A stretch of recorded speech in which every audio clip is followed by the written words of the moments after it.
Hey guys, Bryant with Six Flags Fiesta Texas Source. We're actually back at Six Flags Fiesta Texas for another trip report vlog. This isn't a normal trip report vlog. We're actually here for the American Coaster Enthusiast Mardi Gras event, and they have a lot of stuff planned for us. We actually just got the first ride of the day on Goliath, and I will actually show you what else we have planned for the day. So here's our lanyard for the event. You can see ACE Mardi Gras celebration, and then on the back they give us a schedule.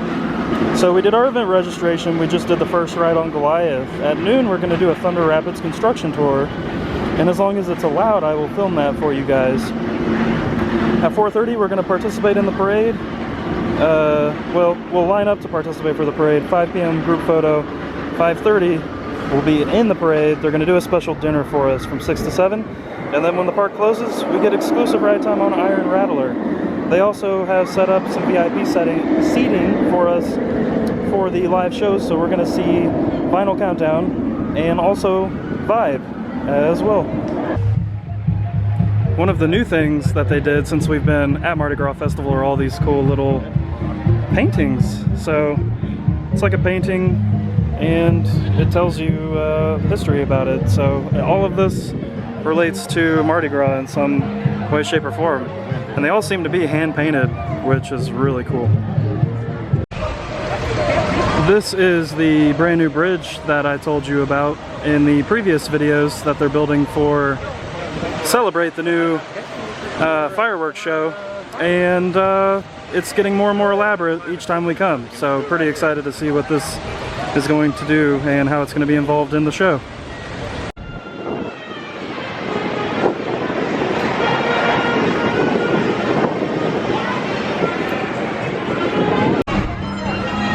If you guys remember from our last visit here, this stuff wasn't marked as being on the dining pass, and now it is.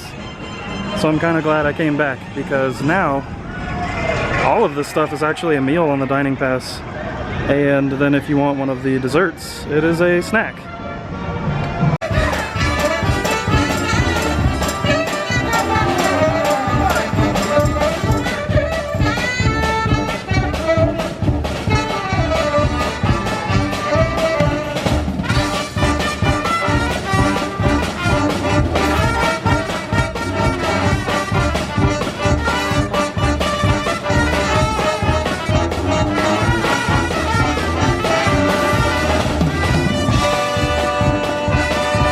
If you come into the gift shop at the very front, they have a bunch of Mardi Gras merchandise. You can get shirts, shot glasses, cups, all kinds of other stuff. But this is the real cool part. 25th anniversary of the park, and they have all of this stuff with the throwback logo on it before Six Flags owned the park. They also have t-shirts. Let me show you those. Here are the t-shirts. You can do yellow, pink, orange, and green. Lots of crazy colors. Previously it served pizza and beverages. This year we did an expansion to it. We're actually getting more registers. Make the line that much faster. Plus, one of the things we've been doing around the park is adding beverage only. So if you're just looking for a beverage, you can just get it. There's the side window is full. Yes. Plus, also if you notice, and of course, a lot of technology has developed between now and then, specifically on what we can do and create a more dynamic and exciting experience with propulsion. Over the years, we've used conveyor belts as an industry. Anyone ridden one of the zip coasters? Very short-lived. Noah's Ark was the first one. I think it was called Black Anaconda, if I'm not mistaken, or the Anaconda. It actually used a high-speed conveyor belt to pull you up and down the blast real quick. That was very short-lived, only maybe 2 years. And then the linear induction concept came out, which you've seen at Holiday World or Dollywood. Then ProSlide had the great idea, you know, that's fun, but could we do it with water again? Is there a way to create an even more exciting experience by using water propulsion, like the original Master Blaster did more than 20 years ago? So that's where this concept has come up with the rocket blast technology.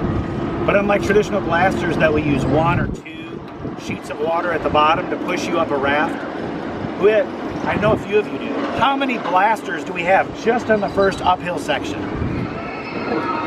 I hear 20, 48. Anyone know?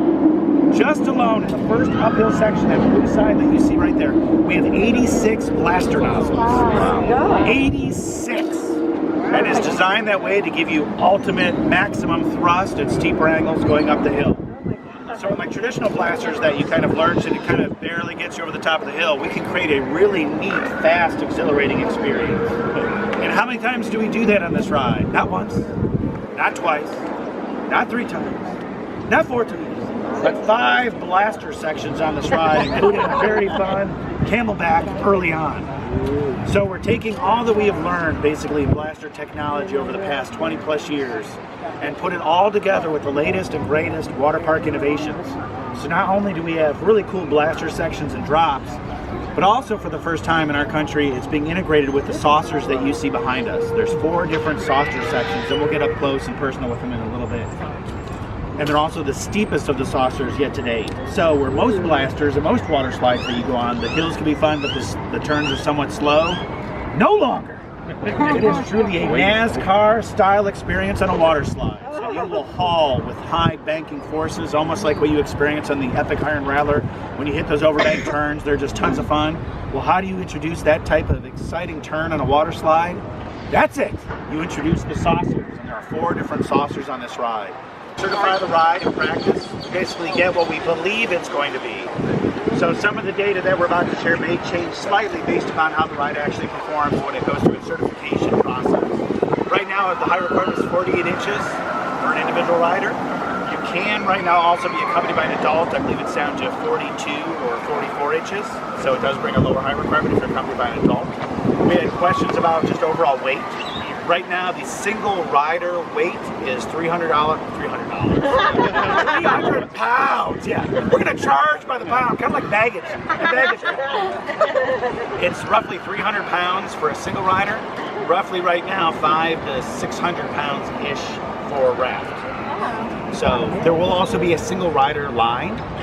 So for those that do not have a single rider, and all the lines will converge, and you can then be grouped for maximum capacity. So bigger guests may be paired with smaller guests to maximize the overall ride. We are currently looking at, you see the 3-person raft that's out front of the previous center, but the way the ride is designing, we believe we're actually going to be able to run a 4-person raft to even get more capacity to the experience.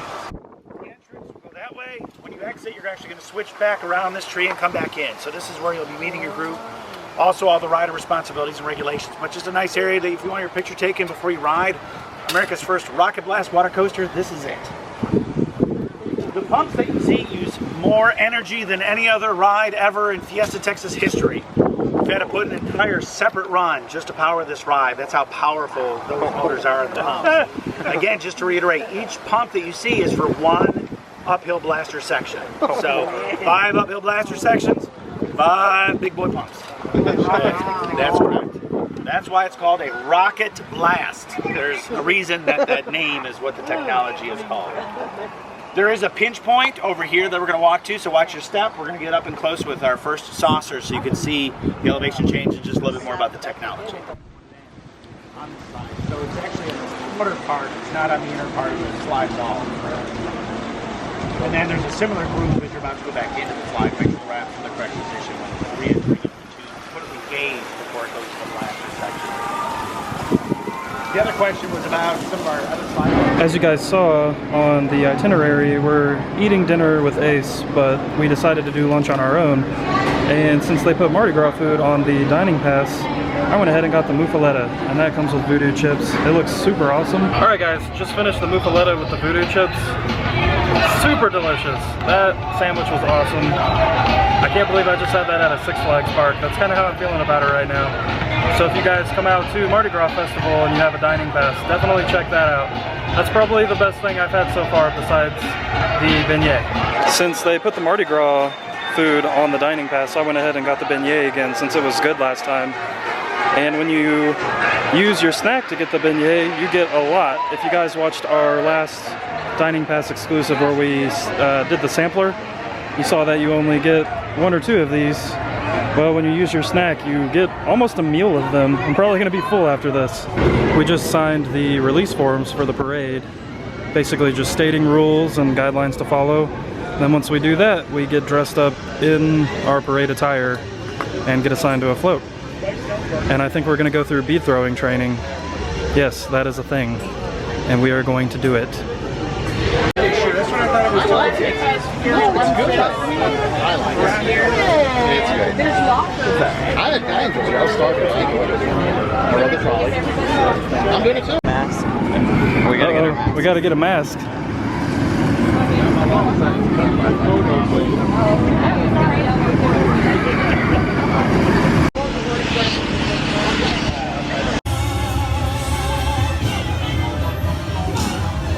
Alright guys, we just got done on the Mardi Gras parade floats, and that was probably one of the coolest things I've ever done at a Six Flags park.